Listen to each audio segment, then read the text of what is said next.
Mini আমপুরি বানিয়ে দেখাবো। এই রকম দোকানের মতো মুখরোচক ঘুগনির সাথে যে ফুলকো ফুলকো মিনি আমপুরি সাধারণ হয়েছিল বন্ধুরা, এক কথায় সুপার। তোমাদের কিরকম ফুলকো ফুলকো তো বন্ধুরা দোকানের মতো হয়ে মিনি আমপুরি। তো নমস্কার বন্ধুরা, স্বর্ণলতা রান্নাঘরে স্বাগত জানিয়ে শুরু করছি আবারও একটি নতুন রেসিপি। তো বন্ধুরা আশা করি ভালো লাগবে, তো তোমরা সাথে থেকো আর পুরো ভিডিওটা দেখবে প্রথম থেকে শেষ অবধি, আমার অনুরোধ রইল সকল বন্ধুদের কাছে। তো শুরু করা যাক আর দেরি না করে। প্রথমে আমি আমগুলো ধুয়ে নেব। এদিকে একটা পাত্রে জল নিয়েছি, আমগুলো খুব ভালোভাবে ধুয়ে নেব। বন্ধুরা আমগুলো আমি খুব ভালোভাবে ধুয়ে এইভাবে দু টুকরো করে কেটে মাঝখানে যে বীজটা থাকে সেটা আমি বের করে ফেলে দিয়েছি। আর নিয়েছি কতগুলো বিলেতি ধনেপাতা। তো এদিকে শিলপাটা ধুয়ে রেডি করে নিয়েছি, আমগুলো নিয়ে নেব। আর আমের কিন্তু খোসা সমেত দিয়েছি আমি, বিলেতি ধনেপাতাগুলোও নিয়ে নিয়েছি খোসা সমেতই বেটে। আমি একটু থেতলে নিচ্ছি, তাতে আমার বাটতে সুবিধা হবে। তো বন্ধুরা আমি থেতলে নিয়েছি, এবার খুব ভালোভাবে বেটে নেব। তো বন্ধুরা আমার বাটা হয়ে গেছে, একদম মিহি করে কিন্তু বেটে নিতে হবে। আর যত তোমরা কচি কচি আমগুলো নেবে ততই কিন্তু বাটতে সুবিধে হবে, এই কারণেই আমি ছোট ছোট আমগুলো নিয়েছিলাম। এই প্লেটে তুলে নেব। আর কালারটাও দেখো কত সুন্দর হয়েছে। আমি তুলে নিয়েছি। পুরির ডোটা তৈরি করার জন্য আমি নিয়ে নিচ্ছি 1 বাটি আটা। এবারে দিয়ে দেব স্বাদ মতো নুন, দিয়ে দেব সাদা তেল। এবারে ভালোভাবে একটু ময়ান দিয়ে নেব। ময়ান দেওয়া হয়ে গেছে, এবারে আমের পেস্টটা দিয়ে দেব। খুব ভালোভাবে একটা স্মুথ ডো তৈরি করে নিতে হবে। তো বন্ধুরা আমি একটা সফট ডো তৈরি করে নিয়েছি, এবারে উপর দিয়ে সাদা তেল মেখে নেব। ডোটি আধ ঘন্টার মতো আমি রেস্টে রেখে দেব, ততক্ষণে আমি ঘুগনিটা তৈরি করে নেব। ঘুগনি বানানোর জন্য মটরগুলো আমি আগের দিন রাত্রে ভিজিয়ে রেখেছিলাম, আর কত সুন্দর ফুলেছে দেখো। আর এই মটরগুলো কিন্তু আমাদের বাড়িরই, শুকিয়ে রেখেছি সারা বছরের জন্য। আর নেব কয়েকটা আলু, তো আমি খুব ভালোভাবে ধুয়ে নেব। ঘুগনিতে এই আলুটা দিলে কিন্তু ভীষণ ভালো লাগে খেতে। আমি মাঝারি সাইজের 4-5টা আলু নিয়েছি। এবারে কড়াই দিয়ে দেবো কিছুটা জল সেদ্ধ করে নেওয়ার জন্য। আলুগুলো দিয়ে দেবো প্রথমে, একই সাথে মটরগুলোও দিয়ে দেব, আর দিয়ে দেব সামান্য নুন।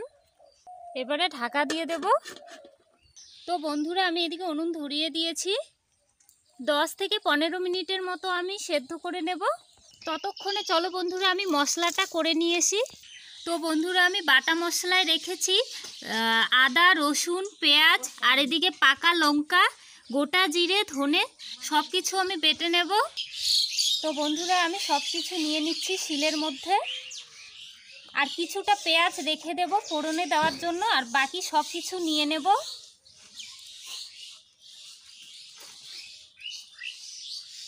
তো বন্ধুরা আমি সব কিছু নিয়ে নিয়েছি।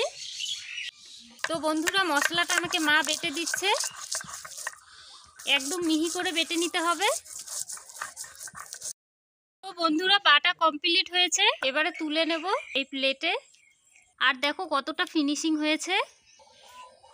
তো আর একটু ফোড়নের জন্য পেঁয়াজ আর কয়েকটা চেরা কাঁচা লঙ্কা নিয়েছি। বন্ধুরা একই সাথে আমি এই গরম মশলাটাও বেটে নেব। সাথে নিয়েছি দারচিনি, কয়েকটা এলাচ, গোলমরিচ, লবঙ্গ। তো বন্ধুরা আমি শিলে নিয়ে নিয়েছি।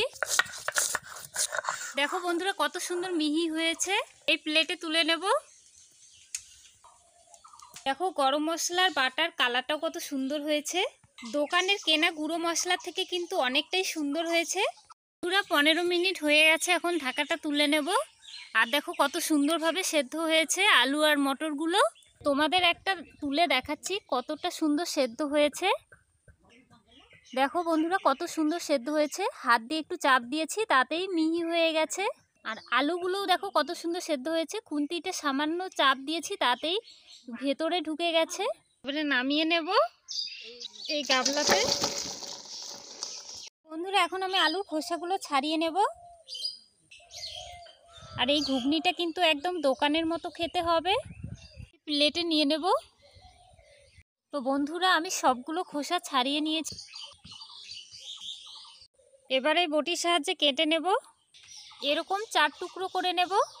তো বন্ধুরা ঘুগনির আলুটা সবসময় এরকম ছোট ছোট টুকরো করে কেটে নেওয়ার চেষ্টা করবে, ভীষণ ভালো লাগে দেখতেও খেতেও। আমি সবগুলো একইভাবে কেটে নিয়েছি। বন্ধুরা এদিকে আমি উনুন ধরিয়ে কড়া গরম করে নিয়েছি। বন্ধুরা কড়া গরম হয়ে গেছে, এবার দিয়ে দেবো সর্ষের তেল, ফোড়নে শুকনো লঙ্কা, তেজপাতা, গোটা জিরে। এবারে দিয়ে দেবো চেরা কাঁচা লঙ্কা, কুচানো পেঁয়াজ। ফোড়নটা একটু ভেজে নেব। ফোড়নটা 50% ভাজা হয়ে গেলে দিয়ে দেবো পরিমাণ মতো হলুদ গুঁড়ো। হলুদ গুঁড়োটা ভালোভাবে ভেজে নিতে হবে। একই সাথে দিয়ে দেব বাটা মশলা। খুব ভালোভাবে কষিয়ে নিতে হবে যতক্ষণ না অবধি মশলার গা থেকে তেল ছাড়ছে। বন্ধুরা মশলার গা থেকে তেল ছেড়ে দিয়েছে, এই সময়ই দিয়ে দিতে হবে কেটে রাখা আলুগুলো।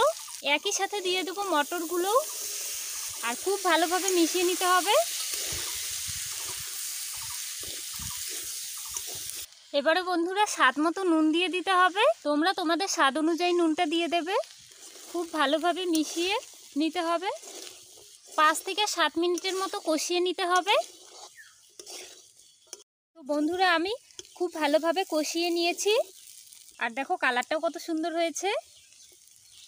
এবারে ঝোলের জন্য পরিমাণ মতো জল দিয়ে দেব। তো বন্ধুরা আমি খুব বেশি একটা ঝোল দেইনি, কারণ আলু আর মটরগুলো আমি আগে খুব ভালোভাবে সেদ্ধ করে নিয়েছিলাম। দেখো বন্ধুরা কোনো রকম কাশ্মীরি লঙ্কার গুঁড়ো ছাড়াই কত সুন্দর কালার হয়েছে। তোমরা তো দেখলে আমি কোনো কালার ব্যবহার করিনি। হাই আছে 5 থেকে 7 মিনিটের মতো ফুটিয়ে নেব ঝোল। বন্ধুরা যখনই দেখবে এরকম বকবক করে ফুটছে, তখনই এই গরম মশলা বাটাটা দিয়ে দিতে হবে। খুব ভালোভাবে মিশিয়ে নিতে হবে। আর নামানোর আগে আগে দিয়ে দেবো একটু ধনেপাতা কুচি। এই ধনেপাতা কুচিটা দিলে আলাদা একটা ফ্লেভার আসবে, খেতেও ভীষণ ভালো লাগবে। খুব ভালোভাবে মিশিয়ে নেব। আর ঝোলের ঘনত্বটাও দেখো কত সুন্দর হয়েছে। তো বন্ধুরা আমার ফাইনালি দোকানের মতো ঘুগনি রান্না হয়েছে, এখন নামিয়ে নেব। তোমাদের কেমন লাগছে বলো বন্ধুরা, কার কার খেতে ইচ্ছে করছে অবশ্যই চলে এসো, সবার নেমন্তন্ন রইল। এবারে এই পাত্রে ঢেলে নেব। তো বন্ধুরা দোকানের মতো হয়েছে কিনা তোমরা অবশ্যই কমেন্ট করে জানিও। তো বন্ধুরা একটা রেসিপি তো হলো, আর একটা বাকি আছে। চলো পুরিগুলো এখন ভেজে নিই, আম পুরি। বন্ধুরা এখন আমি ঢাকাটা তুলে নেব, যে আম পুরির ডোটা রেখেছিলাম। তো বন্ধুরা আমি ডোটা থেকে 3টা লেচি কেটে নিয়েছি। তো একটা নিয়ে আমি এখন রুটির মতো বেলে নেব। একটা বাটিতে তেল নিয়েছি, সাদা তেল, সেটা দিয়ে খুব ভালোভাবে মেখে নেব আর রুটির মতো বেলে নেব। যতটা সম্ভব গোল করে বেলে নেব। যেহেতু আমি মিনি আমপুরি বানাবো তাই আমি ছোট ছোট করে কাটবো। তো আগে একটা বড় রুটির মতো বানিয়ে নেব। কাটিং করার জন্য আমি একটা স্টিলের গ্লাস নিয়েছি এরকম।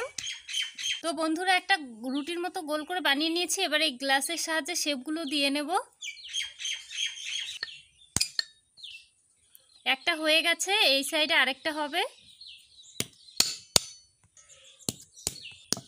তো বন্ধুরা আমি 5টা কেটে নিয়েছি। দেখো বন্ধুরা মাঝখানে একটা ডিজাইনের পুরি হয়েছে, মা বলছে এটাও ভাজতে। তো আমি এটাও নিয়ে নিয়েছি ভাজা। তো এখানে 5টি গোল গোল শেপ হয়েছে আর একটি ডিজাইনার শেপ হয়েছে। এবারে এগুলো পাত্রে তুলে নেব পেপারের উপরে। এগুলো কিন্তু আলাদা আলাদা করে নিতে হবে, একটার উপর এরকম ফাঁকা ফাঁকা করে রাখতে হবে। তো সেম ভাবে সবগুলো বানানো হয়ে গেছে।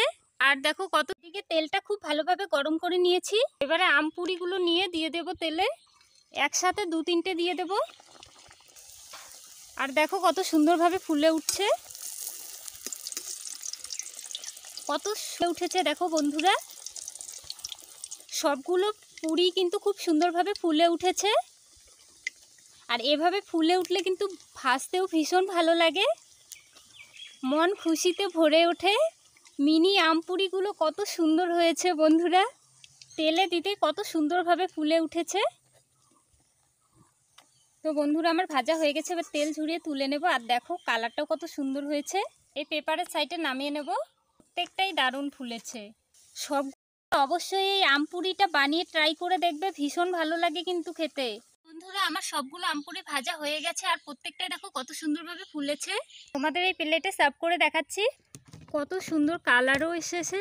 আম শেষ হওয়ার আগে অবশ্যই বানাবে বন্ধুরা।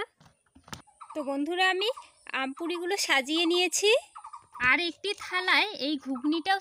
আমপুরির সাথে এই দুর্দান্ত ঘুগনি অসাধারণ লাগবে খেতে বন্ধুরা। কালারটাও কত সুন্দর লোভনীয় হয়েছে, জাস্ট ভাবতেই জিভে জল চলে আসছে। আমপুরি। তো বন্ধুরা আজকের ভিডিওটি এখানেই শেষ করছি। আবারও দেখা হবে নেক্সট পর্বে। ততক্ষণে আমার সকল বন্ধুরা ভালো থেকো, সুস্থ থেকো।